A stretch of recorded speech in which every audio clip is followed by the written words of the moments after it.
오늘 동반 상승 출발했던 국내 증시 또다시 흐름이 엇갈렸습니다. 그래도 코스피는 정말 계속 잘 가고 있는데 또 한 번 장중 사상 최고가를 경신했습니다. 네, 이제 코스피가 최고치를 경신하지 않으면 오히려 좀 허전하다 이렇게 좀 생각이 들 것 같습니다. 수급이 몰리는 업종에도 이제 변화가 생기는 모양입니다. 오늘 우리 증시 어땠는지 정리해보고 투자 전략 함께 세워보겠습니다. 함께할 두 분 먼저 소개합니다. 우리자산운용 연금 WM 본부 김형우 시너지 전략팀장, IBK 투자증권 분당센터 정경민 팀장 함께하겠습니다. 두 분 어서 오세요. 안녕하세요. 오늘 두 분이 딱 넥타이 색깔이 파란색, 빨간색으로 뭔가 상반되는데요. 상반되는 색깔들을 오늘 답변도 뭔가 카운터파트가 된다. 뭔가 예상을 해볼 수 있을까요? 그래야 좀 뭐 방송이 좀 재미가 있을 것 네. 같으니까. 방송의 그러면 근데 재미를 이렇게 하다 보면 또 거의 같은 방향으로 많이 가게 예. 되거든요. 일단은 또 기대를 해보겠습니다.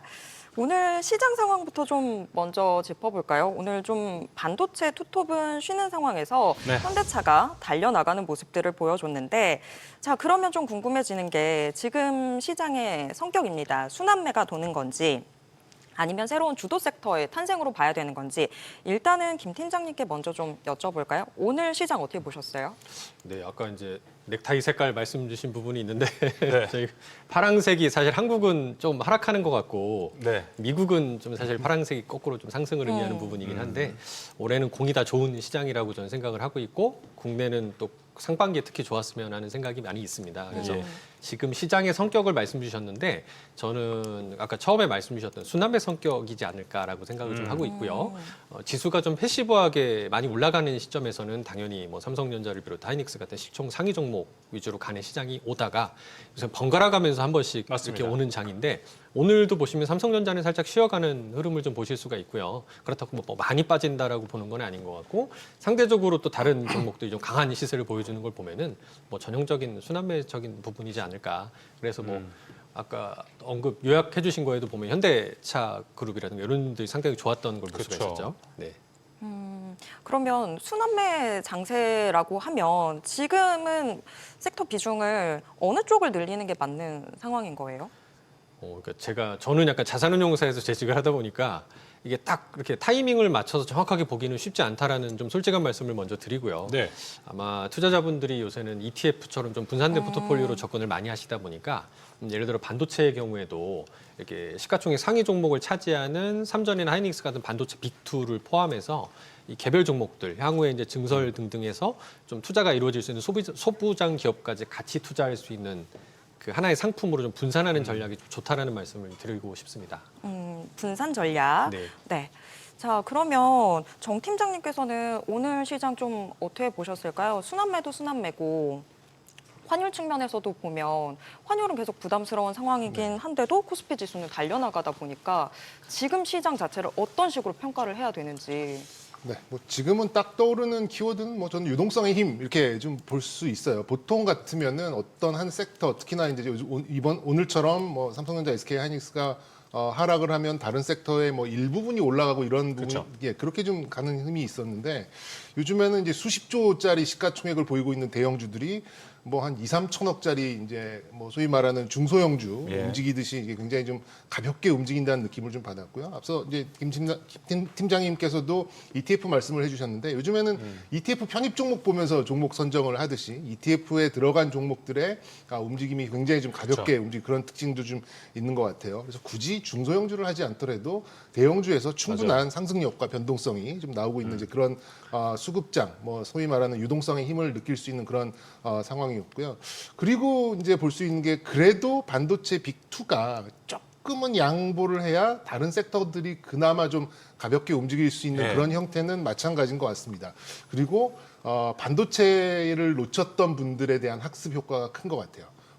이제는 자동차는 놓치지 않겠다라는 이제 그런 약간 심리도 그러니까 그런 학습 효과가 있다 보니까 드는 네. 생각이 네네. 지금 반도체 쉬어가니까 부담 없는 가격에 반도체를 사는 게 맞을까? 올라가는 자동차가 맞을까? 이 고민이 좀 많이 되는 타이밍인 것 같아요. 네, 뭐 저는 그래도 최소 자기 포트의 한 30-40% 정도는 이 반도체 빅2 종목을 담아야 예. 되지 않을까 개인적으로 이렇게 생각을 하고 있는데 어쨌든 현대차가 뭐 개인들의 힘, 뭐 오늘 외국인들의 조금 이제 수급에 좀 틀림이 있긴 있었습니다만 그래도 이제 에이스 세 장에 예. 이제 트리플 에이스에 이제 좀 편입이 되는 그런 모습인 것 같고 늘 말씀드립니다만 이게 100km쯤 나가는 사람이 물건 100km 드는 거는 뭐 쉽게 들 수 있습니다만 100km쯤 나가는 사람이 100m를 10초에 뛰는 정도의 속도를 나타내면 사람들이 좀 이렇게 속도에 취한다 그럴까요? 그 네. 종목을 이게 싼지 비싼지 일단 그 모멘텀에 좀 싣고 보는 이제 그런 상황이 좀 올 수 있기 때문에 그 정도의 강한 에너지가 지금 시장을 많이 좀 이렇게 붙잡고 있다 이렇게 보시면 좀 될 것 같고요.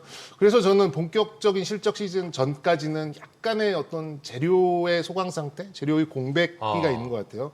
그렇기 때문에 많이 튀어 올라가고 있는 그러니까 신고가를 내면서 강하게 올라가고 있는 대형주 쪽이 한 1, 2주 정도의 트레이딩을 하기에는 굉장히 오히려 편한 부분이 좀 있지 않나라는 생각이 네. 들고 코스닥은 저는 뭐 지난 출연 시간에 말씀드렸습니다만 생각보다 뭐 빠르게 설 명절 전후해 가지고 5,000포인트 갈 수도 있다라고 말씀을 드렸었는데 네. 코스피가 한 5,000 가야 코스닥이 움직일 것 같아요. 그래서 그런 것들을 좀 생각을 해본다면 빨리 달리고 있는 대형주에서 트레이딩 기회를 찾는 게 지금 시장의 어떤 특징이 아닐까 이렇게 좀 요약드릴 수 있겠습니다. 알겠습니다. 오늘 시장에 대한 이야기를 좀 들어봤습니다. 지금 결국 주도주 싸움에서 반도체 쉬어가는 반도체냐 아니면 핫하게 달려가는 자동차냐 여기에 우리가 어디를 좀 봐야 되는지인데 그럼 쉬어가는 반도체에 대해서는 지금 어떤 투자 포인트를 좀 잡아야 되는지 이야기를 나눠보겠습니다. 김용호 팀장님 오늘 뭐 UBS에서 하이닉스 100만 원 목표 주가 나왔습니다. 근데 한 2달 전인가요? 국내 증권사도 SK하이닉스 100만 원 목표 주가 냈었는데 그때 왈가왈부 이야기가 좀 많았습니다. 지금 나온 100만 원 목표가는 좀 납득이 된다고 판단하십니까?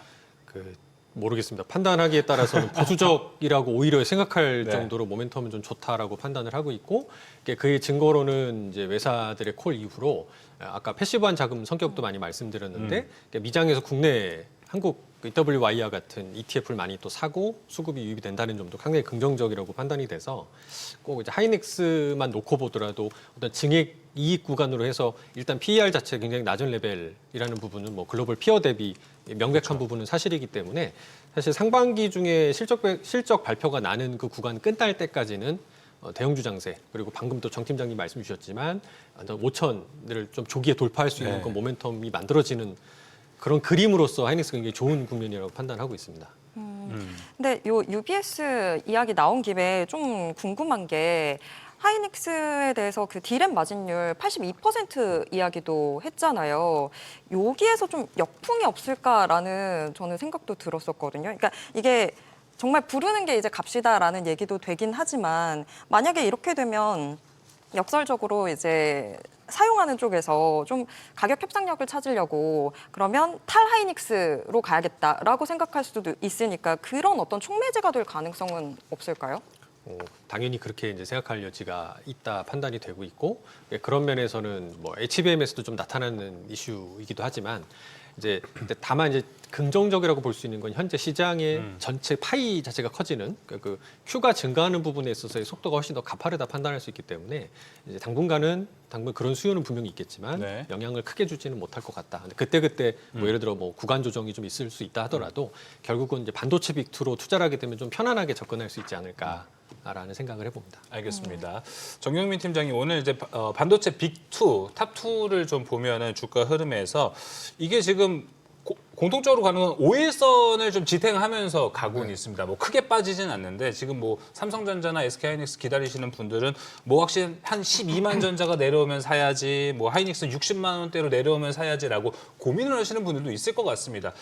거기까지 기다리면은 좀 찬스가 안 올까요, 오히려? 저는 오히려 그런 정도로 빠지게 되면은 이제 차트의 흐름이 좀 깨지는 모멘텀이 깨지는 그런 상황이 되지 않을까 좀 생각이 들어서 뭐 저는 뭐 이렇게 좀 뭐 1%, 2%이 정도의 조정이 나온다면 뭐 만약에 비중이 없는 분들 같은 경우에는 조금씩 담아 나가는 이제 뭐 하루에 단 몇 줄에도 담아 나가는 그런 전략이 더 어울리지 않을까라는 생각이 들고요. 뭐 늘 강조드립니다만 미국에 있는 이제 비교 대상들과 놓고 봤을 때 삼성전자 하이닉스만큼 우리나라 시장에서 확고하게 저렴하다라는 느낌을 줄 수 있는 종목도 많이 없기 때문에 뭐 이런 건 좀 일시적인 조정으로 좀 보시면 좋을 것 같고요. 이때 막 기회를 어느 시점을 딱 담아두기보다는 그냥 음봉이 나왔을 때 네. 오늘처럼 뭐 일부에 좀 후퇴가 나왔을 때 조금씩 담아가는 게 훨씬 더 손쉬운 그런 매매의 전략이 아닐까 이렇게 말씀드려보겠습니다. 알겠습니다. 그럼 또 다른 한 축은 이제 좀 자동차, 현대차 그룹주들이 될 것 같습니다.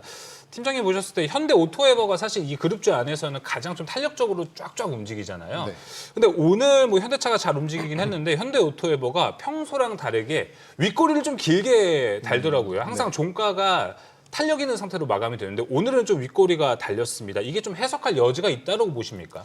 해석할 여지를 굳이라는 단어를 붙여서 굳이 말씀드리면 이렇게 뽑아왔습니다. 네, 있어 보이기는 하는데요. 지금 오늘 제가 오늘 상승하는 것들을 본다면 자율주행 쪽이 조금 더 강했던 것 같아요. 그러니까 네. 현대 오토바이가 올라갔던 거는 보통 이제 로봇 쪽에 모멘텀이 강했을 때 올라가는데 그래서 제가 이제 굳이라는 단어를 네, 해가지고 맞아요. 본다면 보통 이제 로봇이 강했을 때는 기아차가 움직이지 않고 현대차만 움직이는 현상이 좀 나타나곤 했었는데 오늘 보면은 기아차도 한 5% 정도 올라가는 그런 상황이 나왔다면 요건 이제 자동차에 국한된 그러니까 자동차 쪽의 어떤 뭐 모멘텀일까요? 재료가 선호도가 조금 더 올라왔기 때문에 기존에 네. 있었던 로봇에 대한 이제 그런 선호도보다는 조금 더 강했다 그런 영향을 더 많이 줬다 이렇게 굳이 해석을 하는 부분이고요. 굳이. 뭐 그래도 뭐 안 올랐다고 하더라도 오늘도 뭐 50만 원 지금 뭐 8.5% 네. 정도의 상승을 만들어냈다라고 하면 그래도 뭐 방향성은 다 같이 비슷한 속도로 가고 있다 이렇게 해석하는 게 맞지 않을까 네. 네, 말씀드리겠습니다. 거의 요즘 매일 현대차 그룹주 얘기하니까 네. 저도 질문을 뽑기가 안 했던 질문 해야지 하다 보니까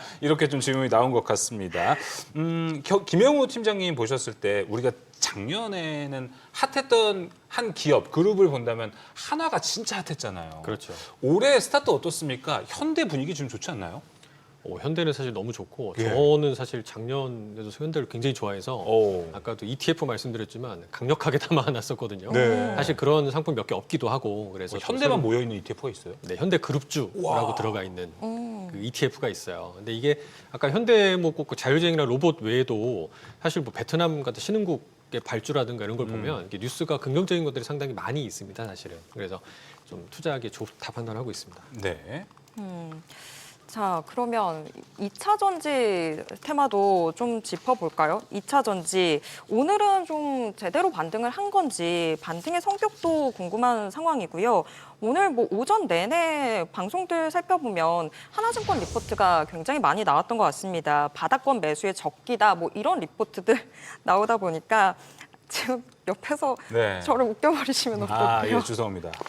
지금 저 화면에서 사실 소리가 들리는 것 같았어요. 정준하 씨 목소리가. 네, 이제는 더 이상 물러날 곳이 없다.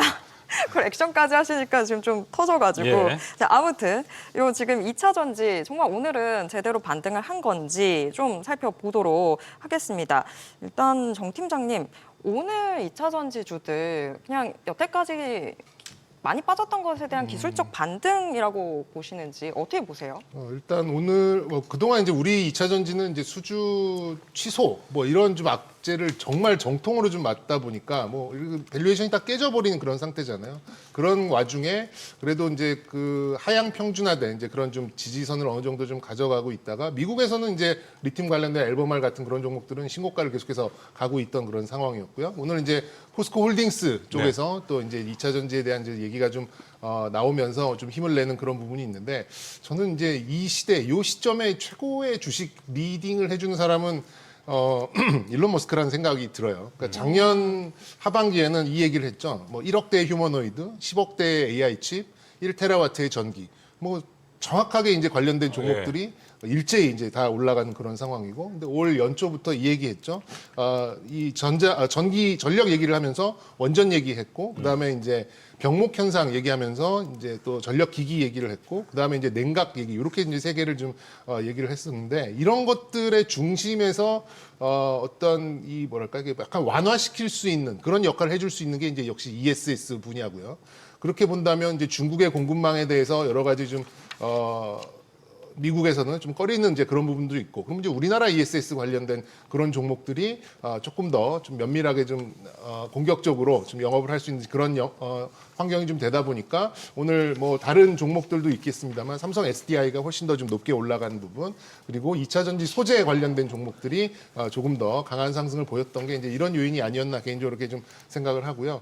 셀 업체보다는 저는 2차 전지 소재 쪽이 조금 더 뭐랄까 우호적인 이제 그런 분위기를 타고 가지 않을까 이렇게 좀 생각을 하고 있어요. 예. 예, 어쨌든 지금은 뭐 2차 전지가 뚫고 나갈 방법은 이제 ESS 그쵸. 밖에는 없는 상황이다 보니까 어쨌든 뭐 이런 태양광이나 뭐 신재생 그리고 IDC 관련된 그런 좀 밸류 체인으로 엮여가는 그런 모습이 좀 나와야 될 것 같은데 거기에 최일선에 있는 종목은 역시 삼성 SDI와 예. 에코프로 이 두 종목군들이 좀 엮여 있는 상태니까 이쪽을 좀 최우선으로 좀 보시는 게 어떨까라는 말씀도 좀 드려보도록 네. 하겠습니다. 소재 쪽 좋게 보신다는 게 오늘 그 리튬 가격 최근에 상승하는 네. 것들 좀 반영해서 말씀해 주신 거라고도 네. 볼 수 있겠죠? 네. 네, 알겠습니다. 그럼 지금 ESS 모멘텀 있고 2차 전지 기업들 보면 정말 부담 없는 가격대에 좀 있는 것 같습니다. 그렇다 보면 이게 뭐 지금 투자하기 좋다, 나쁘다, 잘 올라가는 섹터가 많다 보니까 네. 지금 막 매력도가 높다라고는 좀 보기는 어렵겠죠. 네. 일단 아직도 뭐 이렇게 2차 전지에 대해서 네. 긍정적인 말씀을 드리고는 있습니다만 저도 여기 회계적인 어떤 재무적인 이런 이제 수치와 지금 시가총액을 보면 불편한 거는 맞거든요. 근데 아무래도 이제 공급망을 좀 생각을 해보고 올해 있던 시장의 내러티브 같은 걸 좀 생각을 해봤을 때 2차 전지는 뭐 이 정도의 악재에 더 이상 민감하지 않고, 그러니까 네. 악재가 나오도 빠지지 않는 이런 상태라면 저는 이제 바닥을 어느 정도 수렴을 했다라고 좀 생각을 하고 있기 때문에 네. 뭐 시장 뭐 1, 2년 정도 앞서간다라는 그런 의미로 봤을 때는 올해 2차 전지는 시장의 다크호스의 최선두 주자 중에 하나가 될 가능성이 네. 높다라는 개인적인 의견도 좀 드려보겠습니다. 추가적으로 유동성 장세도 되다 보니까 기대할 수 있는 포인트도 있을지, 그리고 앞서 코스피가 5천 가면 코스닥 그때쯤 반응하지 않겠냐라고 하는데 코스닥 반응하려면 여기가 먼저 움직여야 하잖아요. 네. 그때 유동성에 대한 기대감도 있습니까? 네, 섹터에? 어느 정도 좀 놓여 있고요. 일단 전방위 업체들보다 그래서 제가 소재 업체라고 좀 말씀드렸던 이유가 LG 에너지 솔루션이나 뭐 SK 이노베이션이나 이게 너무 좀 커진 상태에 있어서의 반등은 맞아요. 좀 무거울 수 있기 때문에 차라리 이제 에코프로 같이 조금 가벼운 이제 그런 종목들의 움직임이 조금 더 유망하지 않을까 이렇게 네. 좀 전망을 드리도록 하겠습니다. 에코프로 쪽도 살펴봐야 되겠네요. 2차 전지주들 일단 뭐 ESS 이슈 나오고 난 이후에 그게 정말 주가에 반영되는지 좀 의문이었는데 그래도 오늘은 좀 움직이는 상황들 보이고 있습니다. 또 정부가 이 배터리 재활용을 핵심 광물 제조로 격상시키는 이슈도 있었는데 이 부분은 또 어떻게 봐야 되는지 좀 궁금하거든요. 팀장님, 정 팀장님, 이 배터리 재활용 핵심 광물 제조로 격상한다. 이 부분은 그냥 단순 테마성인 걸까요? 아니면 더 길게 봐도 되는 이슈일까요? 저는 조금 시기상조가 아닌가 좀 생각이 들어요. 그러니까 핵심 광물들 뭐 어떤 취지인 건 알 것 같긴 합니다. 특히 이제 재활용이 가능한 이제 이런 좀 삼원계 배터리 소재들은 뭐 이제 약간 이제 핵심 자원으로 좀 분류되다 보니까 나중에 이제 공급망이 좀 틀어질 가능성도 있긴 있습니다만 지금은 이제 재활용을 할 경우에는 신규로 구매하는 것보다 2배 이상 비싼 상황이거든요. 맞아요. 그러니까 이 임계점을 넘기 전까지는 굳이 재활용 업체들에게 재활용을 맡길 이유가 크진 않습니다. 물론 이제 정책적으로 뭐 어느 정도 환경 오염이나 이런 것들 때문에 어느 정도는 끌고 갈 수 있을지 모르겠습니다만 수익성으로 봤을 때는 그냥 새 거 사서 쓰는 게 훨씬 싼데 굳이 재활용을 맡길 이유는 없다라는 이유고요. 그리고 이제 일각에서는 이제 뭐 리튬 부족에 대한 이슈가 정말 이렇게 스물스물 태동을 보이는 부분이 있습니다만 뭐 저는 뭐 향후 5년 이상까지는 크게 문제될 건 없다라는 좀 생각이 들어요. 그래서 저는 이제 또 한 번 강조드리는데 ESS 향에 들어가는 그쵸. 네. 그런 소재 쪽으로 보시는 게 맞고 아직까지는 재활용 부분은 좀 시기상조가 아닌가라는 개인적인 말씀 드려보도록 하겠습니다. 일단 지금 시장 상황들 좀 정리를 해보면 가는 것들만 좀 잘 봐도 되는 것 같고 괜히 제가 시장의 눈을 막 이것도 갈까 이러면서 좀 눈 자체를 이리저리 흔들릴 필요가 없는 상황인 것 같습니다. 맞아요. 자, 그러면 이번에는 좀 제약 바이오 쪽으로도 좀 살펴볼까요? 네. 참 JP모건 헬스케어라는 이슈가 있는데도 주가 움직임은 계속해서 좀 요지부동인 상황인 것 같습니다. 이게 기대가 커서 그랬던 건지 아니면 오히려 소문난 잔치에 좀 먹을 게 없는 그런 상황들이 되는 건지 궁금해지는데요. 김 팀장님, 진짜 제약바이오주들은 왜 이러는 걸까요? 왜 이벤트에 이렇게까지 무반응한 건지 어떻게 보세요? 일단 이제 이벤트 전에 작년에 되게 좋았던 것 같고, 맞아요. 예, 그래서 또 최근에 이벤트들이 뭐 CES나 이런 어떻게 보면 상대적으로 눈앞에 닥친 더 좋은 모멘텀들이 좀 먼저 반영되다 보니까 조금 좀 약간 소외된 게 아닌가 지금 단기적으로 봤을 맞아요. 때. 그래서 오늘도 좀 별로 그렇게 좋지 않았던 특이 사항이 없었던 것 같은 생각이 좀 들고요. 근데 대신에 이제 지금 좀 눈여겨 보셔야 된다고 좀 판단하는 건 그 이번에 CES 때도 결국 AI가 화두가 돼서 올라오는 것처럼 작년 헬스케어 우리 컨퍼런스 때도 나왔던 주된 테마가 AI와 붙어 있는 의약품의 개발 이슈가 있었습니다. 사실 우리나라의 바이오의 기술 그 수출 이전에 대한 부분의 모멘텀은 여전하다고 생각을 하고 있지만 또 AI와 같이 붙어서 신약 개발 모멘텀이 붙어 있는 그런 종목들에 대한 관심도 많이 필요하지 않을까. 그래서 그런 관점에서는 뭐 미국의 대장주와 더불어서 뭐 국내 회사들까지 같이 고루 한번 보실 필요가 있다 판단하고 있습니다. 국내에서도 보면 뭐 삼성바이오로직스 같은 대형주들, CDMO 대형주들만 좀 상승하는 모습이던데 그러면 바이오 투자의 트렌드 자체도 좀 바뀐 걸까요? 그러니까 그 전까지는 좀 신약 기대감이라든지 이런 게 컸다고 하면 이제는 실질적인 생산 능력이 어떻게 되느냐 이쪽으로 좀 시선이 이동하는 걸까요? 뭐 기술 이전 수출에 대한 모멘텀 이런 한 축을 볼 수가 있고 또 그 외에는 뭐 아까 말씀드린 AI 관련된 그리고 또 한 축으로 크게 등장하는 건 그 펩타이드 관련된 비만 치료제 시장이 커지는 부분에 국내 그 제약사들이 좀 진출해서 파이를 키울 수 있는 부분에 기대감을 좀 가져볼 필요가 있다 판단이 돼서 그러니까 ETF도 말씀드리지만 투자할 때도 바이오 이름 붙어 있는 것도 있는데요. 상대적으로 헬스케어라는 이름이 붙어 있는 기존의 어떤 제약사들이 포함되어 있는 밸류체인도 한번 보셔야 되는 시기가 아닐까라는 생각을 하고 있고 그러니까 이게 나쁘다는 말씀보다는 일단 시장의 우선순위, 그러니까 투자자들의 관심도라는 측면에서 좀 약간 후순위에 있어서 좀 그런 모멘텀이 좀 덜 생기고 있다 생각하고 있어요. 네, 알겠습니다. 정영민 팀장님, 오늘 제약바이오 섹터 자체는 좀 어떻게 보셨습니까? 알테오젠이 강보합, ABL 바이오가 한 3% 하락했고 HLB 거의 5% 가까이 빠졌고 리가캠도 4.4%, 펩트론은 1.97%, 거의 다 뭐 하락했습니다. 오늘 같은 날은 그래도 매수하는 게 좋은 선택이었을까요? 저는 조금 더 지켜봐야 되지 않을까. 일정상의 모멘텀이 좀 수그러드는, 이렇게 사라지는 이제 그런 약간 뭐 페이드 아웃 되는 이제 그런 상황이다 보니까 지금 약간 떨어지는 칼 같은 그런 느낌이 조금 들고 있어요. 단기적으로. 그리고 이제 이 매크로적으로 뭐 금리 인하 그렇죠. 속도가 생각보다 우리가 기대하는 만큼 빨리 안 나올 가능성도 있다라는 그런 것들이 나오면서 이제 이 바이오 쪽이 좀 뭐 속된 말로 좀 두들겨 맞았고요. 그 반대로 보면은 셀트리온 또 삼성 바이오로직스 뭐 녹십자 이런 대형 제약주들은 오늘 반등세가 나쁘지 않았거든요. 시장 내에서 제약 바이오 안에서도 약간의 이제 선호도의 차이가 조금 갈리고 있다. 어쨌든 실적을 만들어내고 있는 쪽에 시장의 관심이 조금 더 올라가고 있고 일단 일정상의 모멘텀, 그 헬스케어 컨퍼런스에서 뭔가가 화제성으로 인해서 나오길 바랬었던 이제 그런 수급은 조금 줄어드는 와중에 좀 있기 때문에 지금 당장은 어쨌든 이런 신약 개발 뭐 순수 바이오 쪽에서는 조금 이제 수급이 조금 더 빠져나갈 그럴 가능성이 좀 높아 보이고요. 아까 말씀드렸듯이 지금 유동성이 워낙 강하다 보니까 삼성바이오로직스나 셀트리온 특히나 ETF의 상당 부분 많은 비중을 차지하고 있는 이런 종목들의 좀 강세가 나오는 구간에서는 약간의 뭐 어느 정도까지는 좀 지켜봐야 될 것 같습니다만 선호도의 미묘한 변화가 조금은 더 이어질 가능성이 좀 있지 않을까 이렇게 좀 분석하고 있습니다. 최근에 저희가 지금 증시 사이트에서 이쪽 이야기를 나누는데 공통적으로 제약바이오가 뭔가 우선순위에서 많이 밀려가고 있다는 답변을 계속해서 좀 듣고 있습니다. 여러분도 잘 꼭 체크를 해보시면 좋을 것 같습니다. 앞서 이제 정영민 팀장이 근데 이제 금리 인하에 대한 불확실성 이야기를 좀 해주셨잖아요.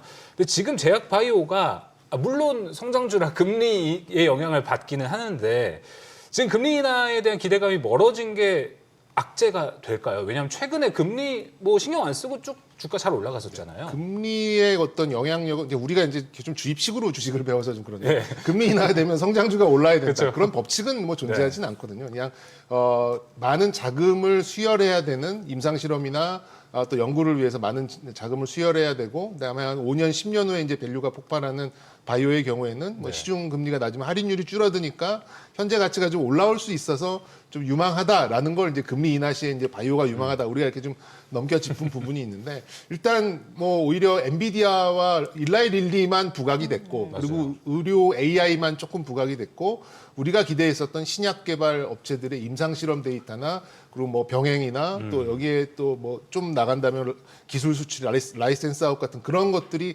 하나도 화제가 되지 못했기 때문에 거기에 대한 어떻게 보면 실망 매물 그리고 일정이 좀 소멸되면서 나오는 뭐 자연스러운 어떤 관심의 후퇴 뭐 이런 정도의 좀 하락으로 좀 보고 있기 때문에 저는 뭐 오늘 하루에 끝나기보다는 하루 이틀 거래일 정도는 예. 조금 더 좀 수세적인 수급이 나오지 않을까 이렇게 좀 보고 있습니다. 알겠습니다. 제약바이오 이야기 계속 나누고 있습니다. 김영호 팀장님, 우리자산운용에서도 사실 제약바이오와 관련된 ETF가 하나 있는 걸로 알고 있습니다. 에이스 그 글로벌 빅파마로 하고 있는데 요거 같은 경우도 지금 좋은 모습이 좀 나오고 있지 않나요? 일단은 저희가 원이라는 브랜드라 네. 그런데 이게 아까 좀 그 말씀 주신 상품에서 좀 설명을 드려보면은 네. 네. 제가 검색을 잘못했나 보군요. 아우 아닙니다. 예. 네, 저희가 이제 원이라는 브랜드로 하나 있어요. 근데 저희는 이제 바이오는 없지만 저희가 아까 정 팀장님이 말씀해주신 것 중에 금리 인하에 대해서 굉장히 중요하게 저희가 보고 있는 것 중에 하나는 국내 상장 주식을 떠나서 지금 IPO를 또 준비하고 있는 그런 테마들 그리고 지금까지 언급한 회사들 중에서 IPO를 준비하고 있는 회사들에 대한 흐름들이 이제 미국 중심으로 크게 나타날 것 같다. 그래서 이제 글로벌 공모주에 대한 기대감이 사실 공이 커지고 있는 시점이라고 판단이 돼요. 그래서 그런 차원에서의 대표적인 섹터가 바이오긴 합니다. 맞습니다. 예를 들어 미국에서 뉴스 보면 뭐 캐시버닝 한다 그래서 투자자들이 굉장히 애를 태우는 또 금리가 안 떨어지니까 더 애를 태우고 있던 부분들이 어쨌든 올해는 조금 풀리지 않을까라는 기대감이 드니까 그 부분도 한 주목해 보시면 좋을 것 같습니다. 네. 오히려 네. 좀 더 주목을 해봐야 되는 상황이 되는 것 같습니다. 금리 인하 이슈랑 같이 제약바이오랑 엮으면 머리가 너무 복잡해지는 것 같아요. 뭐 앞서 정 팀장님도 이야기해 주셨지만 정말 주입식으로 배웠던 사람이 저다 보니까 그래서 계속해서 충돌도 되고 하는데 두 분 나오시니까 다양하게 의견 받을 수 있어서 좋네요. 근데 지금 제약바이오주들 일단 지금까지의 상황은 그렇다고 치는데 이 앞으로 사실은 더 궁금한 게 지금까지 이벤트에도 큰 반응도 없었고 금리 인하 이슈에 대해서도 여러 가지 설왕설래가 되는 상황이다 보니까 좀 더 긴 호흡으로 봤을 때 뭐 일단은 그럼 상반기까지라고 잡아보면 제약바이오주들 전반적인 움직임 어떤 식으로 예상하고 계세요? 저는 안 좋을 때 좀 담자라는 생각을 가지고 있는 게 오. 긴 호흡으로 보면 우리나라 제약 특히 바이오 기업들의 모멘텀은 저는 굉장하다 판단을 하는 게요. 우리가 아까 반도체 섹터를 말씀드렸지만 소부장 기업들은 어떻게 보면 그 빅2라는 큰 그늘에 가려 있을 수도 있습니다. 근데 상대적으로 그런 빅2의 그늘에 어떤 대형사가 없는 상황에서 어떤 자력갱생을 해야 되는 우리 바이오나 또 제약사들 관점에서 봤을 때는 상당히 글로벌 경쟁력을 빠르게 갖추는 부분일 수 있어서 우리 컨텐츠 산업이 글로벌하게 급격하게 커졌던 그런 스토리를 생각해 보시더라도 또 아니면 뭐 불닭볶음면에 뭐 사명이 커진 거 보시더라도 그런 모멘텀을 줄 수 있지 않을까 약간 설레게 만드는 섹터기도 해서 저는 조금 그런 긴 호흡으로 봐주셔도 좋겠다 말씀을 드려보고 싶어요. 네, 알겠습니다. 저희가 의료 AI까지 좀 얘기를 못 해가지고 여기에 대한 부분도 잠깐만 가도록 하겠습니다. 정영민 팀장이 아까 말씀해 주신 것처럼 일라이릴리와 엔비디아 연합에 오히려 우리 시장은 오늘 의료 AI가 더 강하게 좀 올라가는 모습이었습니다. 근데 이 흐름이 우리가 예전에 뭐 루닛, JLK, 뷰노 이 3대장들이 가는 거랑은 그때와는 다르게 좀 다양한 종목들이 많아진 것 같습니다. 여기도 좀 흐름이 많이 바뀌었다고 보시나요? 흐름이 그러니까 좀 이제 그동안 이제 상장된 기업들이 좀 많아졌기 때문에 선택지가 좀 많아진 부분은 좀 있겠습니다만 이게 좀 현시감을 줄 만한 그런 종목들은 아직도 이제 손에 꼽을 수밖에 없는 이제 그런 상황이 아닌가 좀 생각 들어요. 그래서 의료 AI는 오늘 이제 일라이릴리와 엔비디아의 그런 화제성 때문에 우리 시장이 좀 매칭이 되면서 약간 단편적으로 좀 일시적으로 좀 올라온 부분이 좀 개인적으로 좀 크지 않나라는 생각이 들고 오히려 이제 뭐 제약하고 바이오를 분리해서 보겠습니다. 네. 바이오를 좀 놓게 본다면 코스닥에 있는 바이오를 좀 놓고 본다면 역시 그래도 시장의 메가 트렌드라고 볼 수 있는 비만 치료제 쪽이 조금 더 시장에서는 좀 우호적인 환경에 좀 있지 않나 개인적으로 이렇게 좀 판단하고 있고요. 약간 이제 항암제 쪽은 조금 시장의 분위기 뭐 물론 계속해서 학회가 있긴 있겠습니다만 임상 그 결과 발표, 중간 발표들이 조금 띄엄띄엄 있거든요. 네. 스케줄상으로 봤을 때 그렇게 되면 시장에서 이제 좀 이렇게 투자 심리가 올라오기는 좀 이렇게 약간 이게 텀이 좀 길어질 가능성이 좀 있기 때문에 저는 개인적으로 봤을 때는 이제 이 바이오 쪽에서는 뭐 여러 가지 뭐 이렇게 뭐 제형 변형 플랫폼도 있고 그다음에 또 이게 오래간 약효가 유지되는 그런 플랫폼도 있긴 하겠습니다만 개인적으로는 비만 위주로 이게 지금 지켜보시는 게 조금 더 회복도 빠르고 시장 트렌드에 좀 부합하는 그런 부분이 아닌가 좀 생각이 들고 예. 제약적으로 봤을 때는 역시 바이오 시밀러 쪽에 기본적인 펀더멘탈이 개선되는 그런 속도에 맞춘 점진적인 그런 상승을 좀 기대해 보는 게 어떨까. 삼성바이오로직스나 셀트리온 그렇죠. 그렇게 좀 분리를 해서 보시는 게 어떨까 말씀드려보도록 하겠습니다. 네. 제약바이오는 이쯤에서 이야기를 정리를 해보도록 하고요. 방산 섹터도 좀 챙겨보겠습니다. 방산도 참 계속해서 주가 움직임은 좋습니다. 특히 방산 빅4의 주가들 계속해서 좋은 상황이긴 한데 그러면 이제 드는 고민은 사실 나한테는 더 이상 매수의 기회는 없는 걸까?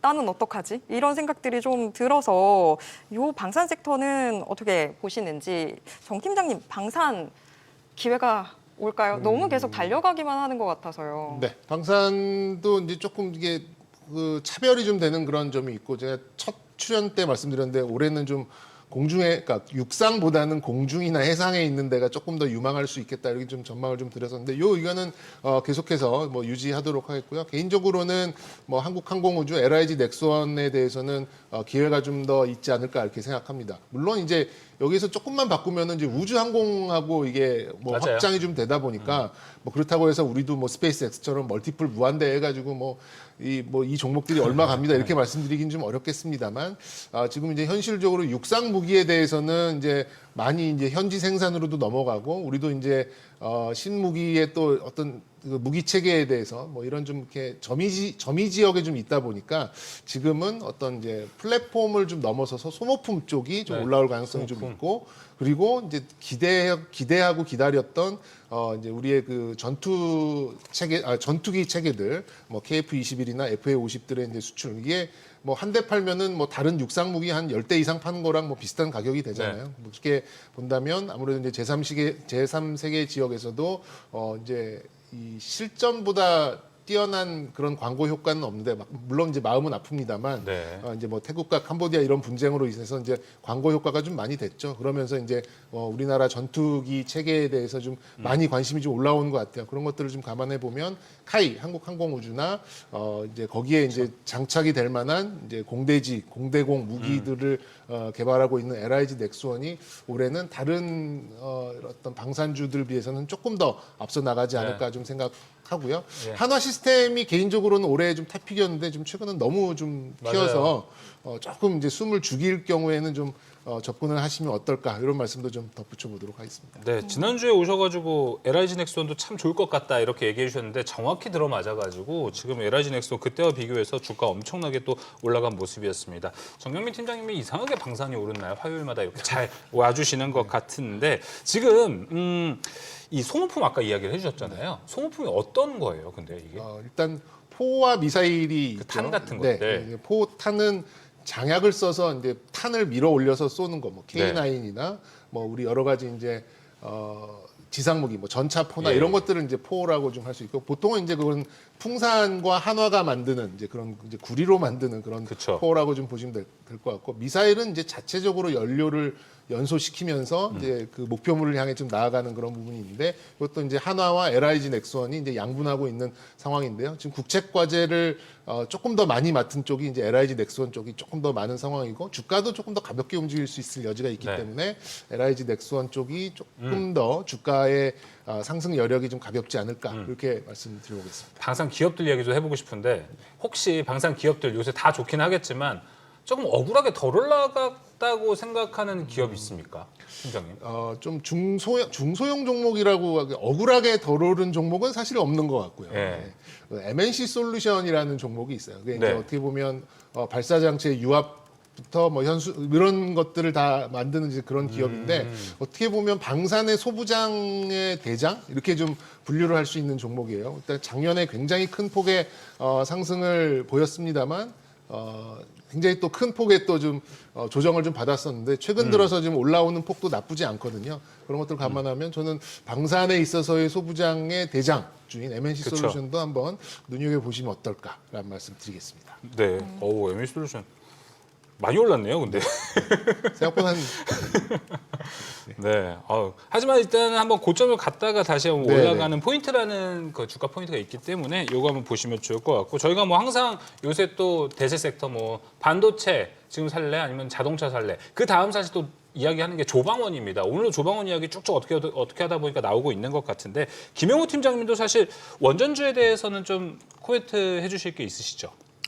그렇죠. 사실 네. 방금 뭐 방산에 대한 부분도 있고 원전은 약간 AI 관련된 부분에 당연히 그렇죠. 쇼티지가 예상되는 당연한 상황이기 때문에 뭐 반도체만 쇼티지가 사실은 아니고 전력 인프라 쇼티지니까 그렇죠. 머스크도 언급을 하는 부분이고요. 이게 다 어떻게 보면 무주항공들까지 다 엮여 있는 그런 테마라고 생각이 돼서 다만 원전의 어떤 건설 주기가 워낙 길고 그 관련돼서 SMR 같은 조금 소형 모듈 원전 쪽에 테마가 붙는 듯 했지만 변동성이 크다라는 리스크가 있기는 합니다. 그래서 앞서 말씀드린 좀 분산되어 있는 ETF 상품인데 국내 SMR은 일단 미국 SMR 테마들이 움직이는 거 한번 보고 그리고 한번 들어가시는 게 좋지 않을까. 그리고 앞서 정 팀장님 말씀해 주신 방산 관련된 테마도 만약에 ETF 투자를 고민하시는 분들 입장에서는 사실 지금 K방산주들이 굉장히 좋기는 한데요. 네. 이게 이제 미국에도 이런 방산주 ETF들 모멘텀이 그렇죠. 좋을 때마다 이제 우리나라 모멘텀이 좀 쉴 때도 있고 사실 엇박자 날 때가 가끔 있거든요. 그래서 그걸 한번 보실 필요는 있다. 근데 지금 연초에는 되게 좋습니다. 그럼 원전 ETF 안에서 대형 원전들 비중이 더 높은 게 지금까지는 더 좋은 상황인 건가요? 뭐 사실은 SMR 모멘텀이 좀 더 셌었는데 이제 그 부분의 상용화나 어떤 상업화에 대한 주기에 대한 의구심 등으로 인해서 지금 대형주 쪽까지도 조금 더 같이 간다라고 봐야 될 것 같아요. SMR 어쨌거나 이슈도 있으니까 예, 네, 예. 대형주들 더 큰 쪽으로. 네. 네. 그러면은 뭐 외국 원전도 같이 다루고 국내 원전도 같이 좀 비교를 해서 보실 것 같다라는 생각이 좀 듭니다. 원전이라는 이 내러티브를 봤을 때는 지금 ETF도 운용하시면서 보셨을 때는 국내 수익이 더 좋아요? 외국 수익이 더 좋아요? 사실 우리나라 주식이 좀 시가총액 면에서는 가벼운 측면이 있기 때문에 네. 이게 수익률 면에서 우리나라 원전 ETF가 좀 더 세다라고 판단을 하고 있고요. 근데 다만 이제 그 변동성이 크다라는 점은 결국 잘못 들어갔을 때 하방 압력이 크기 때문에 이제 미국의 관련 테마 원전주들의 움직임을 잘 보시고 조금 꺾인다 싶었을 때는 비중을 좀 민첩하게 조절하시면서 투자하는 전형적인 테마형 ETF라고 생각이 됩니다. 그래서 다른 테마들 섹터 뭐 반도체나 이런 거 대비 좀 고점권에 들어간다 싶을 땐 조심하셨으면 좋겠다는 말씀도 같이 드리고 싶습니다. 알겠습니다. 자, 방산 이야기 나눠봤고 원전까지도 가봤습니다. 그리고 오늘 시장에서 좀 특징적으로 올라갔던 게 앞서 이야기를 또 해봤지만 포스코 홀딩스였습니다. 정경민 팀장님. 이게 이제 철강업계 구조조정 다 거쳐간다 이런 이야기도 있고 오늘 리포트도 나왔습니다. 근데 뭔가 돌아서는 것 같은데 막 좋지는 않아 이런 느낌이 좀 여러 가지로 들더라고요. 현재 오늘 상승세는 좀 어떻게 해석을 하십니까? 일단 오늘 뭐 이 무거운 종목이 이렇게 10몇 그렇죠. % 좀 상승을 했다라고 하는 것은 이제 뭐 시장에서 조금 관심을 갖기 시작했다라는 점이고요. 뭐 그렇다고 해서 이제 이걸 뭐 따라가야 될 만큼의 그런 매력도는 사실 크지 않는 것 같아요. 아직까지 이제 공급 과잉 상태는 맞는 것 같고 뭐 뭐 이렇게 철강업계 잘 아시는 분들 계시겠습니다만 이 철강 쪽은 만성적인 과잉 공급 잉여의 그런 상태잖아요. 이제 과연 여기서 어느 정도의 가격을 회복할 수 있느냐 이게 좀 뭐 수반되어야 되는 이제 첫 번째 좀 조건이라고 좀 생각이 드는데 어쨌든 실적 저점 뭐 이런 얘기도 있고 중국의 또 이런 공급망의 어떤 좀 조절 이런 것도 좀 있기는 있습니다만 저는 아직까지는 조금 시기상조가 아닌가라는 생각이 들고요. 지금 오늘 강세가 나와서 뭐 시장의 관심을 좀 받기는 했습니다만 아직까지 좀 갈 길은 좀 멀어 보이고 이게 정말 이 시장의 어떤 중심으로 오기에는 좀 시간이 좀 더 필요하지 않나 그리고 증명해야 될 것도 상당히 좀 많이 있다라고 좀 생각이 들기 때문에 네. 지금 뭐 잘 가는 종목들 많이 있는데 굳이 포스코 이게 뭐 무거운 이런 종목으로 좀 눈길을 돌리시기보다는 기존에 좀 가볍게 움직이는 쪽으로 네. 계속해서 관심을 가져가시는 게 어떨까 싶습니다. 네, 오랜만에 오르긴 했는데 또 크게 올라가서 또 많은 분들의 관심을 불러일으켰던 것 같습니다. 포스코홀딩스 이야기 나눠봤습니다. 자, 오늘 증시 인사이트는 여기서 마무리하겠습니다. 두 분 오늘 말씀 고맙습니다.